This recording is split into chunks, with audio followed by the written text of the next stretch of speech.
Oke, baik teman-teman semua, perkenalkan nama saya Andi Fauzi. Pada kesempatan kali ini, saya bakal membahas terkait software quality pada project open source software. Jadi pada konten bahasan kali ini itu saya bakal membahas bagaimana sih suatu project open source itu bisa menjaga quality-nya gitu. Nah, berikut ada daftar uraian konten yang bakal saya bahas pada kesempatan ini. Yang pertama itu ada pendahuluan. Pertama, kita bakal bahas dulu tentang apa itu software quality, open source, dan closed source gitu. Yang kedua ada metode pengambilan data. Yang ketiga ada analisis dan hasil terkait dari referensi yang telah diambil mengenai software quality di OSS ini. Yang terakhir ada kesimpulan yang menjabarkan keterkaitannya antara referensi satu dan lainnya. Baik, yang pertama itu ada di pendahuluan. Nah, sebelum kita masuk ke open source software dan closed source software itu apa? Yang pertama perlu kita pahami itu adalah software quality. Software quality itu adalah serangkaian kegiatan untuk mengukur sejauh mana sih suatu sistem, komponen, atau proses itu sesuai dengan requirement dan memenuhi harapan pengguna. Nah, dengan adanya software quality ini, sebuah perangkat lunak atau software itu bisa dinilai apakah dia memiliki jumlah defect atau cacat yang kecil. Hal ini tentu penting dilakukan mengingat sebuah aplikasi atau software itu akan digunakan oleh end user nantinya gitu. Nah, setelah memahami apa itu software quality, kita akan coba membandingkan apa itu open dan closed source software. Nah, di sini ada open source. Open source itu adalah software yang dipublikasikan secara publik, sehingga software itu bisa dimodifikasi oleh siapapun, dimanapun, dan kapanpun. Sedangkan closed source software itu adalah software dengan kode sumber tertutup untuk umum, sehingga pengembangan dari software ini hanya dapat dilakukan oleh si pemilik kode software tersebut. Nah, perbedaannya itu terletak pada sifat publikasinya dan juga kontributornya. Jika open source software itu oleh siapapun, sedangkan closed source software itu oleh perusahaan yang tujuannya biasanya untuk komersil dan biasanya softwarenya itu in-house, seperti itu. Kemudian apa sih tujuannya saya membahas software quality pada OSS ini? Seperti diketahui bahwa OSS ini kan sifatnya publik. Nah, kita ingin tahu bagaimana sih caranya para kontributor OSS ini menjaga software quality-nya gitu.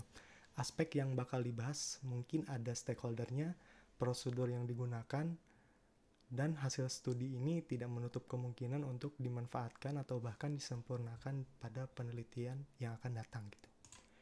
Kemudian ada metode pengumpulan data. Metode pengumpulan data ini kita mendapatkannya melalui informasi dari beberapa referensi penelitian sejenis untuk dilakukan dikompilasi, sehingga dapat dicari keterkaitannya antara penelitian satu dengan yang lainnya untuk menghasilkan sebuah kesimpulan. Kemudian ada analisis dan hasil, yang mana hasil analisis dari beberapa referensi terkait software quality pada OSS, yang mana terdapat aspek yang bakal dibahas itu peer review dan stakeholder yang terlibat. Nah, sebelum kita memahami apa itu peer review, alangkah lebih baik kita coba flashback dulu terkait project Apache salah satunya. Jadi dulu itu pengembangan open source, khususnya project Apache itu developernya jarang bertemu secara sinkronus. Bahkan bisa dibilang tidak pernah bertemu sama sekali, sehingga hampir semua komunikasinya itu direkam. Komunikasi tersebut dilakukan secara publik, sehingga siapapun yang berlangganan atau melakukan subscribe dapat berkomentar atau berdiskusi gitu. Nah, pada proyek Apache ini, sekelompok administrator tuh ingin memperbaiki kode dari server. Karena developer intinya ini merupakan sukarelawan yang tidak pernah bertemu secara tatap muka, maka mereka melakukan peer review sebelum memasukkan perubahan ke dalam server. Nah, oleh karena itu, peer review itu punya sebuah arti bahwa sebuah tindakan secara sadar dan sistematis yang dilakukan oleh sesama developer untuk memeriksa kesalahan kode yang ditulis satu sama lain. Nah, dalam proyek open source ini, terdapat stakeholder yang berperan sebagai developer terpercaya atau developer inti. Nah, developer ini itu adalah seseorang yang telah menunjukkan kompetensinya dan diberikan hak untuk voting atau melakukan review perubahan. Jadi istilahnya sebelum dia melakukan perubahan ke server, dia harus mendapatkan izin dulu dari developer intinya. Seperti itu. Kemudian, nah ini, ada beberapa teknik peer review. Yang pertama kali muncul pada proyek Apache itu adalah adanya RTC, namanya teknik RTC, Review then Commit. Jadi ini itu sebelum kode masuk ke dalam repository, si kontributor itu harus menerima ulasan positif minimal dari 3 developer inti. Ini tidak terkecuali untuk developer baru. Bahkan jika ada developer baru itu, developer inti dari project akan menjadi mentor untuk mengenalkan bagaimana prosedur bekerja pada project tersebut. Seperti itu. Kemudian RTC ini mulai berlaku dari waktu ke waktu hingga timbullah satu concern atau masalah, yang mana melakukan review semua kode sebelum commit itu menjadi sangat berat. Berat yang dimaksud ini dalam waktu ya, karena memakan waktu proses yang tidak sedikit. Setelah diskusi email yang panjang, gaya peer review baru diterima oleh komunitas Apache, yaitu CTR yang disebut Commit dan Review, yang mana ini tuh artinya melakukan commit terlebih dahulu, kemudian di reviewnya belakangan gitu setelah kontributor memasukkan perubahannya ke dalam server. Tetapi ada yang perlu digarisbawahi bahwa CTR ini hanya digunakan oleh developer inti atau developer terpercaya. Seperti itu. Jadi setelah adanya CTR, ada 2 teknik, yang mana RTC digunakan untuk developer inti dan non-inti, dan juga ketika sebuah perubahan itu sudah tergolong kompleks. Sedangkan CTR itu dilakukan oleh developer inti saja, dan perubahannya pun cenderung lebih simpel gitu, tidak terlalu kompleks. Seperti itu. Nah ini setelah ada pengimplementasian 2 teknik RTC dan CTR, ini ada beberapa comparison atau perbandingan datanya gitu ya. Yang pertama itu ada activity number of review per month. Dapat ditunjukkan bahwa RTC ini lebih banyak, maaf ini tertukar, yang mana karena RTC itu memang dalam prosedurnya membutuhkan review terlebih dahulu sebelum commit, berbanding terbalik dengan proses CTR.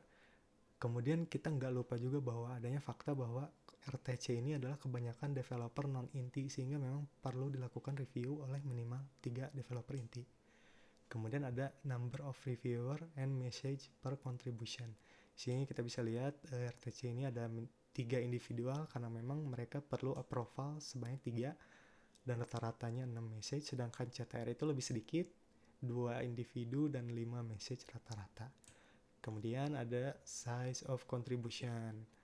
Tadi sempat dibahas bahwa pada RTC ini cenderung lebih kompleks. Nah, bisa dilihat bahwa perubahan change of code-nya, change like-nya itu sebanyak 25, sedangkan CTR itu 15. Seperti itu. Kemudian ada juga interval waktu pemberian review. Untuk RTC ini 80% dari kontribusi itu dilakukan review dengan waktu kurang dari 3,8 hari. Dan 50% diantaranya kurang dari 19 jam. Sedangkan CTR, dia itu menunjukkan 80% kurang dari 11 jam, sedangkan 50% diantaranya kurang dari 1,7 jam. Data ini dapat diindikasikan gitu ya, bahwa review, diskusi, dan umpan balik dari sebuah kontribusi itu bergerak lebih cepat ketika CTR. Nah yang terakhir ada defect ya ditemukan. Ini coba diambil dari 100 sampel, ditemukan bahwa 51% di RTC itu ditemukan defect, sedangkan di CTR 66%. Nah ini bisa menunjukkan gitu bahwa perubahan yang dilakukan oleh developer terpercaya atau developer inti itu ternyata tidak lebih minim tingkat defectnya dari RTC. Padahal perubahan yang dilakukan cenderung sedikit apabila merujuk data size of contribution. Nah, jadi dari uraian data ini kita coba beranggapan gitu ya bahwa implementasi RTC itu lebih baik dibanding CTR dari sisi meminimalkan tingkat defect atau cacatnya software. Meskipun memang dalam prosesnya tergolong lambat dari sisi review intervalnya. Nah, kemudian ini ada stakeholder. Dari tadi kita membahas ada developer inti dan developer non-inti. bahwa ini itu umumnya terdapat 8 stakeholder open source yang terlibat dalam sebuah proyek OSS. Semakin dalam level di lingkaran ini, semakin besar pula pengaruh dan kepentingannya. Nih kita bahas coba dari luar, yang mana passive user, dia itu adalah role yang hanya menggunakan sistem, sama dengan cara kebanyakan orang gitu. Mereka hanya tertarik dengan OSS. Kemudian ada readers, pengguna aktif sistem, mereka tidak menggunakan sistem, tetapi juga mereka mencoba untuk memahami gitu ya, membaca. Sistem bekerja dengan membaca kode. Kemudian ini ada juga bug reporter, biasanya orang yang menemukan bug dan melaporkan bug, tetapi mereka tidak memperbaiki bug gitu. Dan ada bug fixers, memperbaiki bug yang ditemukan sendiri atau dilaporkan oleh bug reporter. Nah, kemudian ada peripheral developers. Ini role ini turut serta menyumbangkan fungsionalitas atau fitur baru ke sistem yang ada. Tetapi mereka ini ngasih kontribusinya itu tidak teratur dan periode keterlibatan itu pendek. Sedangkan active developer, nah ini secara teratur dia menyumbangkan fitur baru, memperbaiki bug. Jadi mereka ini bisa dibilang salah satu montir pengembangan utama sistem OSS ya. Kemudian ada core member, dia bertanggung jawab untuk membimbing dan mengkoordinir pembangunan proyek OSS. Core member juga bisa dibilang dia adalah developer inti gitu. Orang-orang yang terlibat dengan proyek sudah waktu yang relatif lama dan telah membuat kontribusi yang signifikan gitu. Orang-orang juga kadang memanggilnya dia adalah sebagai maintainers gitu ya, karena dia menjaga sistem juga. Kemudian ada project leader, dia bertanggung jawab atas visi dan arah proyek secara keseluruhan. Nah, dari 8 stakeholder tadi, tidak semua itu ada di setiap proyek OSS. Tergantung tipe apa yang digunakan pada proyek tersebut. Nah, secara general ada 3 tipe, yang ada exploration, utility oriented, dan service oriented. Yang pertama itu adalah exploration. Tipe ini itu mendorong pengembangan proyek secara kolektif, mengumpulkan inovasi secara bersama-sama.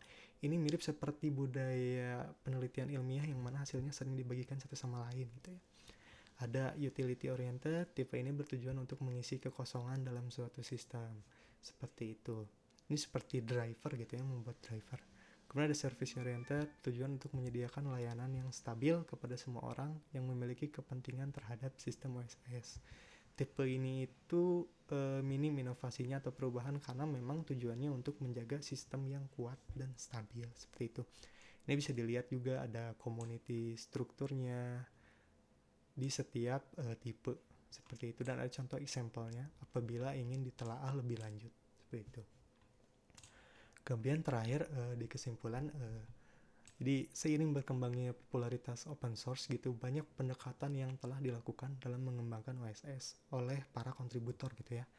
Tujuan, motivasi, dan model kolaborasi para stakeholder ini masing-masing dapat berbeda tergantung tipe atau jenisnya tadi. Seperti yang udah disebutin, ada exploration, utility, dan service. Nah, dalam implementasinya, menjaga software itu ada teknik CTR dan RTC ya. Melalui pembahasan ini juga diharapkan bisa memajukan pemahaman kita, bahkan diimplementasikan gitu ya aspek-aspek ini ke depannya untuk disempurnakan ke dalam industri. Tetapi perlu diketahui bahwa teknik peer review ini tidak akan selalu unggul di segala lingkungan gitu.